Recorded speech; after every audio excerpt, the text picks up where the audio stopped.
হাজারীবাগে ভাগলপুর যে লেনের কথা আমরা জানি, সেখানে প্রচুর সনাতনী ভোটার রয়েছেন, অমুসলিম ভোটার রয়েছেন। আ সনাতনী ভোটারদের ক্ষেত্রে আপনার স্পেশাল কোনো দৃষ্টিভঙ্গি আছে কিনা বা কোনো পরিকল্পনা আছে কিনা? আপনাকে ধন্যবাদ এই প্রশ্নটা করার জন্যে। তারাও এদেশের নাগরিক। আমরা ইনসাফে বিশ্বাস করি। কোনো বৈষম্য, পার্থক্য আমরা বিশ্বাস করি না। এটা আমাদের আদর্শের শিক্ষা। অ্যাজ সিটিজেন, নাগরিক হিসেবে তাদের অধিকার। কাজে এর বাহিরে অন্য কোনোভাবে ব্যাখ্যায়িত করে কোনো কনসিডারেশনের আর প্রশ্ন আসে না। বরঞ্চ প্রতিটি নাগরিক যে রাইট পায়, যে অধিকার পায়, সুযোগ পায়, এই রাইট এবং অধিকার সুযোগ তাদেরও এনশিওর করতে হবে।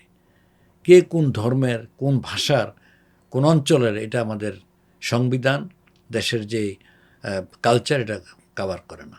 এটা স্বার্থান্বেষী মহল বিভিন্ন সময় এই ইস্যুগুলি তৈরি করেছে।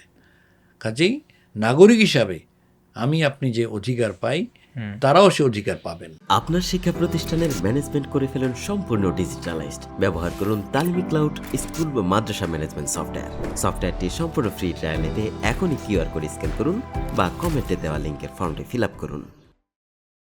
আমি কিছুদিন আগে তাদের এখানে গিয়েছিলাম, তাদের সাথে কথা হয়েছে, তাদেরকে আশ্বস্ত করেছি যদি সাধারণ জনগণের ম্যান্ডেটে আমরা দেশ পরিচালনার সুযোগ পাই, তারাও ৮-১০জনের মতো এ ক্লাস সিটিজেন হিসেবে কাটাবে। তাদের সমস্ত ধর্মীয় অধিকার তার প্রয়োগ করতে পারবে, তাদের জান মাল সব কিছু ইজ্জত আবরু নিরাপদ থাকবে। এবং তারা খুব অ্যাপ্রিসিয়েট করছে, তারা হেল্প করেছে আমাদেরকে, এবং তারা আমাকে উইশ করেছে। তো আমরা তাদের এই বিষয়গুলিকে ওইভাবে অ্যাড্রেস করবো ইনশাআল্লাহ, এবং তারা নিরাপদ থাকবে, শান্তিতে থাকবে, নিরাপত্তার সাথে থাকবে।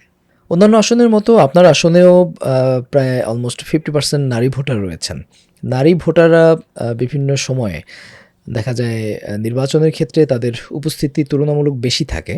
কিন্তু নির্বাচনের পর নারী ভোটাররা নানাভাবে নিগ্রহণের শিকার হয়, তারা বিভিন্নভাবে বঞ্চনার শিকার হয়।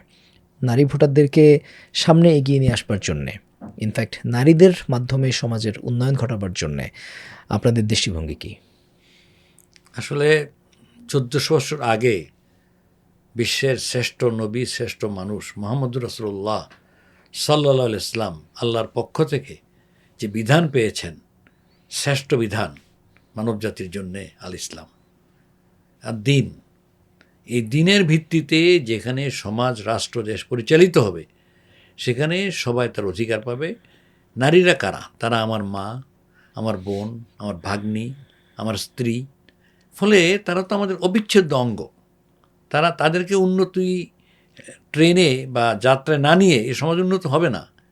তাদেরকে অবহেলিত রেখে অথবা নির্যাতিত অবস্থায় দেখে নিশ্চুপ থাকলেই এই সমাজ সভ্য সমাজ বলবে না কেউ। ফলে আমরা তাদের শিক্ষা, স্বাস্থ্য, নিরাপত্তা, এই সব বিষয় যাতে স্পেশালি দেখা হয়, যেহেতু তাদের ব্যাপারে কিছু নেগেটিভ মানে নেগেটিভ তৈরি করে রাখছে, আমরা এটা বিশ্বাস করি না। তাদের স্বাধীনভাবে চলাফেরা করা, স্বাধীনভাবে মত প্রকাশ করা, স্বাধীনভাবে তারা তাদের পেশা চয়েস করা, এবং রাষ্ট্রের সমস্ত বৈধ অধিকার এনজয় করা, তাদের ১০০% রাইট আছে। সুতরাং এটা প্রোটেকশন দেওয়া রাষ্ট্রের দায়িত্ব। যদি যে সমস্ত কোনো দুষ্ট চক্র এই জায়গাতে অন্যায় করে, সীমা লঙ্ঘন করে, এটা আমাদের দায়িত্ব হবে, রাষ্ট্রের দায়িত্ব হবে এটাকে প্রোটেক্ট করা এবং এই জাতীয় দুষ্ট চক্রকে দমন করা। সুতরাং সমাজের সুস্থতার স্বার্থে ইসলামের শিক্ষা এবং আমাদের সমাজের চাহিদা অনুযায়ী তারা প্রটেক্টেড থাকবে ইনশাআল্লাহ, সম্মানের সাথে থাকবে। সমাজ বিনির্মাণে তাদের বিরাট অবদান আছে, বিরাট অবদান আছে। যেগুলি কাজে লাগাতে হবে ইনশাআল্লাহ। আপনার আসনে প্রচুর সিনিয়র সিটিজেন আছেন। সিনিয়র সিটিজেনরা দেখা যায় বিভিন্ন সময়ে আ তারা সেই অর্থে আমাদের সরকার থেকে বলি অথবা সমাজ থেকে বলি, তাদের যে প্রাপ্য মর্যাদাটুকু বা সিকিউরিটিটুকু সেটি তারা অনেক সময় পেয়ে ওঠেন না। ফলত সরকার বিভিন্ন সময় বিভিন্ন রকমের কার্ড অথবা বিভিন্ন ফ্যাসিলিটি দেওয়ার চেষ্টা করে, বাট সেটিও প্রপার ওয়েতে তাদের হাতে পৌঁছে না। সিনিয়রদের নিয়ে আপনি নিজেও সিনিয়র একজন সিটিজেন। সিনিয়রদের নিয়ে আপনার পরিকল্পনা কী? আসলে সমাজে ২টা শ্রেণী সমাজের সবল শ্রেণীদের সহযোগিতা দাবি করে নৈতিকভাবে। এক হচ্ছে শিশুরা, জি। আর সিনিয়র সিটিজেনরা। তারাও কিন্তু এই সমাজ বিনির্মাণে এক সময় ছিল আর্কিটেক্ট। তাদের শ্রম, ঘাম, মেধার উপরে সমাজ দাঁড়িয়ে আছে। জি। যাদের মেধা সময় শ্রম দিয়ে সমাজকে এই পর্যন্ত তারা গড়ে তুললো, তাদের প্রতি রাষ্ট্রের অনেক বড় দায়িত্ব আছে। এটা আমরা ইগনোর করতে পারি না, অস্বীকার করতে পারি না। তার কেউ হবে আমার নানা, কেউ দাদা, কেউ বড় ভাই, হ্যাঁ, কেউ পিতা। সুতরাং তাদের উপর দায়িত্ব তো ন্যায়ের দিক থেকে অনেক বেশি বড় দায়িত্ব। কাজেই যেখানে বন্ডিং ফ্যামিলির আছে সেখানে তো কোনো সমস্যা নাই, যেখানে ফ্যামিলি বন্ডিংটা সেভাবে নাই বা এই পুরুষ লোকটা একাই জীবিত আছে, এই সমস্ত সাপোর্ট রাষ্ট্রকে দিতে হবে। এবং আমার বিশ্বাস যে এই রাষ্ট্র এই সাপোর্ট যদি দেয়, এমন কোনো বড় রকমের ফান্ড বা জটিলতার কিচ্ছু নাই। এটা নৈতিকভাবে এটা দেওয়া উচিত, কর্তব্য আছে আমাদের প্রতি। আমি তো আগেই বলেছি, তাদের মেধা, শ্রম, ঘামের উপরে এই সমাজটা বিল্ড আপ হয়েছে। কাজে গোটা সমাজের সিটিজেন হিসেবে আমার দায়িত্ব তাদের উপর দায়িত্ব পালন করা। আমরা এটা করবো ইনশাআল্লাহ। তাদের চিকিৎসা, তাদের যত রকমের সাপোর্ট লাগে সেটা রাষ্ট্র দেখবে ইনশাআল্লাহ। এবং যদি কারো কোনো আয় রোজগারের ব্যবস্থা না থাকে, এমনও হয়, সেসব বিষয়গুলি রাষ্ট্র আর্দ্রজনের দেখে যেভাবে, সেটা দেখবে ইনশাআল্লাহ। হাজারীবাগ এবং কামরাঙ্গীরচর এলাকার কিছু কিছু ওয়ার্ড বা কিছু কিছু জায়গা আছে যেগুলো একটু নিচু এলাকা। এই নিচু এলাকাতে প্রায় দেখা যায় সামান্য বৃষ্টিতেই জলাবদ্ধতা তৈরি হয়। আমরা সেটি শুধু হাজারীবাগ বা কামরাঙ্গীরচর বলবো না, ইনফ্যাক্ট এদিকে জিগাতলা থেকে শুরু করে এই জায়গাগুলোতে প্রায় এ ধরনের জলাবদ্ধতা তৈরি হয়। জলাবদ্ধতা নিরসনে আমরা সরকারকে প্রায়ই দেখি তারা ব্যর্থতার পরিচয় দেয়। ইনফ্যাক্ট যখন বর্ষার মৌসুম আসে তখন রাস্তা খোঁড়াখুঁড়ির একটা কাজ, এটা প্রায় প্রতি বছরই দেখা যায় যে বর্ষা আসছে আবার রাস্তা খোঁড়াখুঁড়ি শুরু হয়েছে। এই ভোগান্তি থেকে জনগণকে কিভাবে মুক্তি দেবেন? আসলে এই গত 40-45 বছরে এইটা দেখে আসছি, আপনার মতো আমিও। এটার জন্য সায়েন্টিফিক পরিকল্পনা দরকার। একটা শক্তিশালী মেরুদণ্ড সরকার এটা করতে পারে। আপনি দেখেন, আমাদের যেসব জায়গা দিয়ে রাস্তা ছিল না, অনেক রাস্তা কিন্তু রাস্তা হয়েছে। চলাচল নির্বিঘ্ন করার জন্য ড্রেন সিস্টেমকেও আধুনিকায়ন করতে হবে। ঢাকা শহরের কিঞ্চিত কদাচিৎ জায়গা ছাড়া হেভি শাওয়ার হইলে, রেইন হলে প্রায় জায়গা ডুবে যায়। এলিফ্যান্ট রোডে যে জায়গা দিয়ে আমরা কোমর পানি দিয়ে যেতে হয়, গ্রিন রোড কোমর পানি যেতে হয়, ভ্যান ডুবে যায় সেখানে। ধানমন্ডি 15 নম্বর থেকে ক্রস করলে এই পরবর্তী রায়ের বাজার হাই স্কুল এরিয়াগুলোর মধ্যে রিক্সা ভ্যান ডুবে যায়। আর বাকিটা আপনি যেটা উল্লেখ করলেন, কানমাঙ্গীরচর থেকে শুরু করে জিগাতলা, তো সুতরাং একটা বড় রকমের একটা পরিবর্তন দরকার। এবং এটা পসিবল গভর্নমেন্টের কাছ থেকে, যদি আমরা বিভিন্ন কত সাহায্য বিদেশ থেকে আনা হয়, এই ঋণের বোঝা কিন্তু জনগণকে দিতে হয়। তো জনগণের ডেভেলপমেন্টের জন্য, ইনফ্রাস্ট্রাকচারের ডেভেলপমেন্টে জনগণকে কমফোর্ট দেওয়ার জন্য যদি এ ধরনের কোনো রকমের এইড নেওয়ার প্রয়োজন হয়, সহযোগিতা সরকার নিবে। একবার যদি সলিউশন হয়ে যায় পার্মানেন্টলি, এটা তো আর কেউ সাফার করবে না। কাজে এইটা সরকারের প্রায়োরিটি তালিকা থাকা উচিত। আমরা বর্ষাকাল আসলে 3 থেকে 4টা মাসে সাফার করি। আমি নিজেও সাফারার, এই আপনার এই এলাকার বাসিন্দা হিসাবে। কাজে এগুলিকে সমাধান করতেই হবে ইনশাআল্লাহ। আপনি যেখানে নির্বাচন করছেন সেখানে অন্যান্য দলেরও বিভিন্ন ক্যান্ডিডেট আছেন। আমি যদি বলি যে আপনি ঠিক 3টা পয়েন্টের কথাই আমি একটু স্পেসিফিক জানতে চাই যে কোন 3টা পয়েন্টে আপনি অন্যান্য ক্যান্ডিডেটদের থেকে নিজেকে এগিয়ে রাখবেন? আমি কোনো প্রার্থীর নাম বলতে চাচ্ছি না, অনেকেই প্রার্থী আছেন। প্রার্থীতা প্রত্যাহার রাখ পর্যন্ত সবাই প্রার্থী, এদের সংখ্যা মনে হয় 7-8 জন। আচ্ছা। তো 1 নম্বর হচ্ছে জনগণের ভালোবাসা, জনগণ যে নির্যাতিত নিপীড়িত হয়েছে এইটার ক্ষেত্রে আমরা সিরিয়াস তাদের পক্ষে দাঁড়ানোর জন্যে। বিগত দিনে আমরা তাদের পক্ষে দাঁড়িয়েছি, এটা জনগণ সাক্ষী, এলাকার সাক্ষী। আমি বারবার বলছি যে আমি এলাকার ছেলে, এখানে 40-45 বছর উপরে আমি এনে থাকি।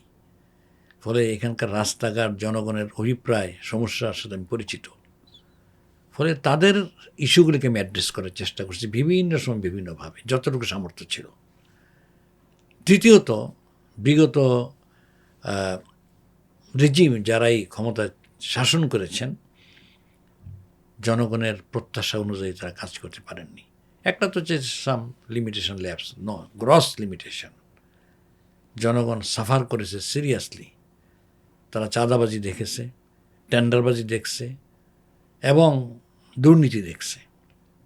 ফলে এই জনগণের আস্থাটা আর তাদের প্রতি নেই। এত হাই লেভেলের লোকদের ইনভলভমেন্ট পেয়েছে যে ফলে তারা হতাশ। এইবার তারা বিকল্প চিন্তা করছে।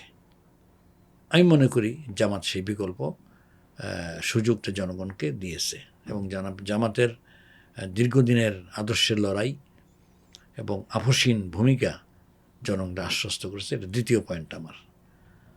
আর তৃতীয়ত হচ্ছে, বিগত দিনে আন্দোলনে জামাত এত স্যাক্রিফাইস করেছে, এই জাতীয় স্যাক্রিফাইস অনেকেরই নাই। আমাদের সবচেয়ে শ্রেষ্ঠ নেতাদেরকে আমরা কোরবানি দিয়েছি। এখনও ছাত্র শিবিরের 7 জন ছেলে গুম হয়েছে, কোথায় আছে জানি না আমরা। এত বড় স্যাক্রিফাইস কারো নাই। জনগণ এটাকে মূল্যায়ন করবে, আমার দৃঢ় বিশ্বাস। আর আমার পেশাগত জীবনে আমি এলাকায় যেহেতু ছিলাম, আমাকে সবাই দেখেছে।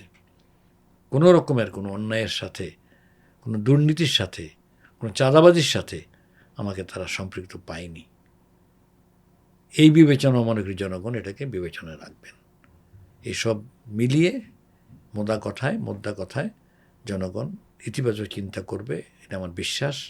ইতিমধ্যে যোগাযোগের মাধ্যমে তার রিফ্লেকশন আমি দেখতে পেয়েছি। আমি সর্বস্তরে, দোকানদার, রিক্সাওয়ালা, ফেরিওয়ালা, বাড়ির মালিক, ভাড়াটিয়া, সর্বস্তরের জনগণের সাথে আমার যে যোগাযোগ হয়েছে, আমি সেই অভিব্যক্তিটা লক্ষ্য করেছি। আমি এই ক্ষেত্রে তাদের প্রতি রেসপেক্টফুল, শ্রদ্ধাশীল। তাদের রায়ের ব্যাপারে তারা ন্যায়ের পক্ষে রায় দেবে ইনশাআল্লাহ। ইনশাআল্লাহ আমরাও সেটি চাই, তেমনটি কামনা করি।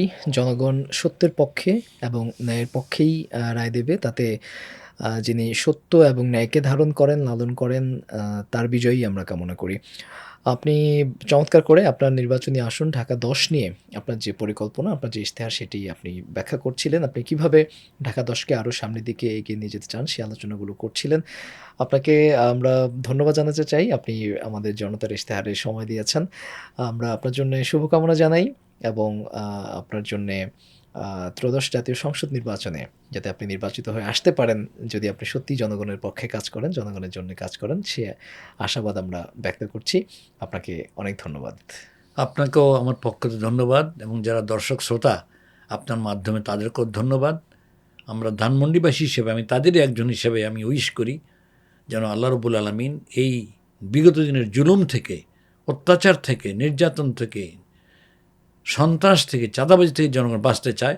আল্লাহ রব্বুল আলামিন যেন এমন একটা পরিবেশ আমাদের দান করেন, এই তৌফিক কামনা করি। এবং জনগণ যেন এরকম একটা সিদ্ধান্ত নিতে সাবলীলভাবে নিজের ভোট নিজে দিবে, এই পরিবেশটা যেন থাকে, এই প্রত্যাশা করে আমার কথা শেষ করছি। আসসালামু আলাইকুম।